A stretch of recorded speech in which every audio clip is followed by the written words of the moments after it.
నీ కన్నులలో నేను, నీ గుండెలలో నేను, అయినా ఎందుకు నేను నానా మీతోలేను.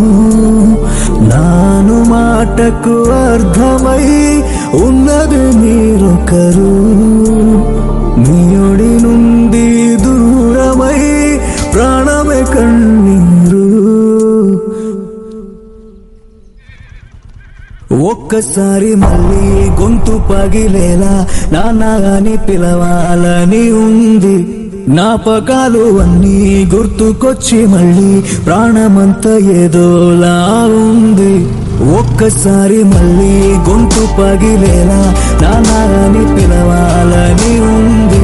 చిన్ననాటిలాగే వేలు పట్టి మీతో కాలమంతా నడవాలని